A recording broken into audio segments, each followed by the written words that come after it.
BC ST SC రిజర్వేషన్లు ఎత్తివేసేందుకు BJP కుట్ర చేస్తుందన్నారు ప్రభుత్వ విప్ ఆది శ్రీనివాస్. బీజేపీ గెలిస్తే రాజ్యాంగం రద్దు చేస్తుందన్నారు. జగిత్యాల జిల్లా కతలాపూర్ మండలంలోని పలు గ్రామాల్లో కరీంనగర్ కాంగ్రెస్ పార్టీ పార్లమెంటరీ అభ్యర్థి వెల్చాల రాజేందర్ రావుతో మద్దతుగా ప్రచారం చేశారు. ఆగస్టు 15 లోపు రైతు రుణమాఫీ చేస్తామన్నారు. వెల్చాల రాజేందర్ రావు భారీ మెజార్టీతో గెలిపించాలన్నారు.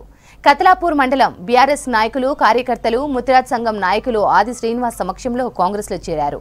వారికి కండువా కప్పి కాంగ్రెస్ పార్టీలోకి ఆహ్వానించారు ఆది శ్రీనివాస్.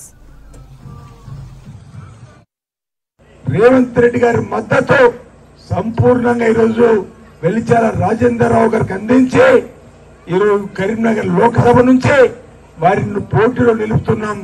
మీరందరూ కూడా మీ అమూల్యమైన ఓటును చేతి గుర్తుకు ఓటు వేసి గెలిపించవలసిందిగా నేను మీ అందరికీ కూడా మనవి చేస్తున్నా.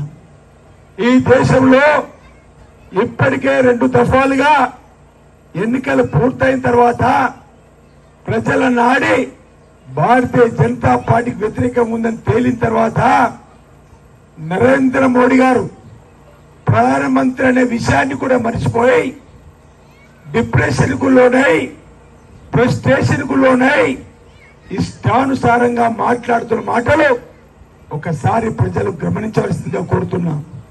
అంటుండు నరేంద్ర మోడీ గారు, ఈసారి బీజేపీ రాకపోతే మీ ఆస్తులన్నీ కూడా లాక్కుంటారు, మెడలో మంగళ సూత్రాలు కూడా లాక్కుంటారని చెప్పిన మాట అంటున్నాడు.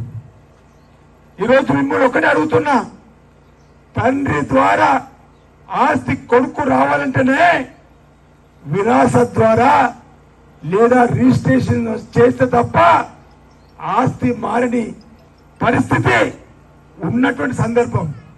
డాక్టర్ బిఆర్ అంబేద్కర్ గారు రచించినటువంటి మన రాజ్యాంగం పట్ల రాజ్యాంగం పైన ప్రమాణం చేసి గెలిచిన నరేంద్ర మోడీ గారు మాట్లాడవలసిన మాటలు ఇవేనా? దయచేసి గమనించండి.